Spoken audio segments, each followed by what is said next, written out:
Hi, checking in live from Hawaii. This is my last day here. I wanted to do a review of Hawaii so that you can see what you should and shouldn't do.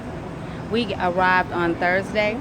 First of all, coming from Texas, it took a almost whole day flight because it's an 8-hour flight. So flying from Houston to Dallas was only about an hour. And then going from Dallas to Hawaii was like an 8-hour and probably 20-minute flight. So that wasn't too bad. When you get on the flight, these are some things that we took with us just to be entertained. Now, our flight did include like 3 screens, and you can, with headsets, they do offer headsets on American Airlines. I don't know what flight you would take, but on there they offer you headsets. On the flight, we had our laptops and we had our entertainment. My husband brought movies for him because his laptop plays DVDs. Mine doesn't. I had a couple movies downloaded. But I worked on the plane, which I should not have, doing lesson plans for this coming up school year anyway. So just make sure you bring things to entertain you. I had my phone that had music on it, so I did that for a little bit. I had a book. I also watched movies that they actually played on the screens by using my headset. Again, if you forget your headset, they will provide one for you. Now, when we got here, we had already reserved a car. Our car, I always like to Google and figure out what's the best price on cars. So I did a lot of research. Got our car for all of these days from a Thursday up until today, which is Tuesday. The car was only $195 and some change. So I thought that was pretty good for a whole week almost. Again, we I just researched and I put in coupons and I play around with the system. So you can always Google car rental coupons and try different options to get your car at a good price. So here's the thing about the car. I feel that you can get a car, but here's the catch. At our resort that we stayed in the Sheraton Princess, which all these resorts on the Strip, pretty much, all the hotels, there's a resort fee for parking your car. It's $35 a night. However, you can get smart like us. I asked questions. I said, why or where is the free parking? He told us that there really isn't a free parking until after 6 on the street. So after 6 p.m., you can park on the street and you will not have to pay a parking fee, but you have to wait till 6 p.m. at night. Now, we parked in the garage our first night. So they gave us the first night free, just so we can find out where we could park. The second night, we paid the $35 because we were lazy. But all the rest of the nights, we got really smart because we did not want to pay $35 per night. We got too many kids. Now, with that being said, we paid on the street. It was only, you can pay $1.50 an hour, so max 2 hours. So what we were doing was, there were times that we came back to our hotel and wanted to rest. So we just went ahead and paid the $3 for 2 hours. And if we felt like it was over, we went back and put another $3 in there. That's cheaper than paying $35 a night. But pretty much we were gone. Now here's the catch with the car. It was really worth it. If you're going to be doing a lot of tours here, now if you're just coming here to relax, you may not need a car. Everything is at your leisure, and you can catch buses to different excursions. You are going to pay a lot more money because when you go to these excursions, they charge you like $20-some per person to ride their bus. So we did find it cheaper to rent our car.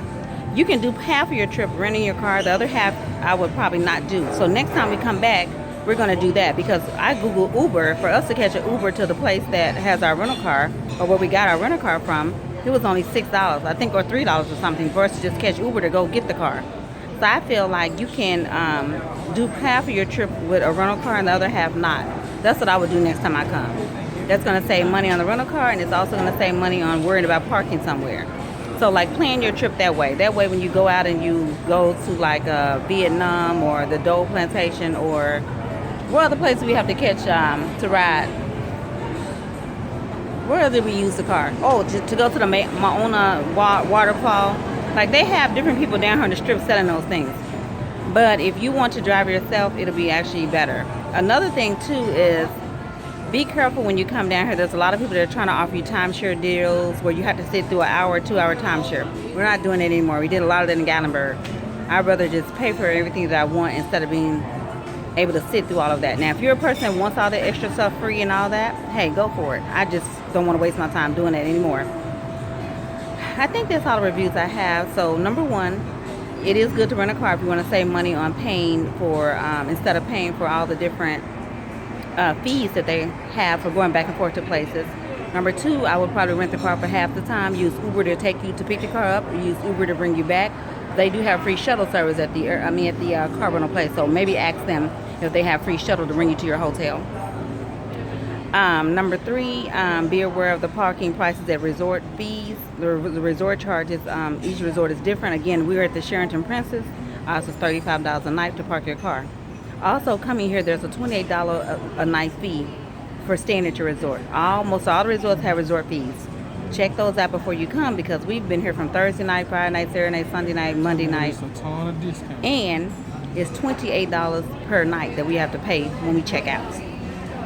Also, ask your hotel, which we just found out last night from a flight attendant. She was like, hey, ask the concierge if they have free tickets. We paid for everything, not knowing that we could ask, and it was our last night. So we did go and ask our concierge, and she said, oh, we can give you free tickets to a luau. Well, it was too late. We already paid $100-some per person to go to a luau. It did include dinner. One thing that's very important that I want to say, if you know that you're going to be here, go to Expedia.com on your own. That's cutting out all the middle people. And you can go to Expedia.com and type in, things to do in Hawaii, and it'll bring up all the prices. We didn't find it out till later. We had already paid for a lot of our tickets up front, and then we went to there's a Expedia person that's set up in what's the name of the hotel? The Hilton. The Expedia person is set up in what hotel? Yeah, the Holiday Inn. At the Holiday Inn. But you can go to Expedia.com on your own and pay for everything before you get here, or you can pay while you're here and go to your hotel computer room and print it out. That's what we did. Again, we did not find out till later. If you have any questions, please reply. Checking out. Again, Hawaii is awesome. It's worth it. I'm coming back, and this time when I come back, I'm just relaxing. I'm not going nowhere because that's all we did was went. When I come back next time, I'm going to do a lot of water trips. If you have any questions, again, you can email me. This is fun. It was real. It was the most beautiful place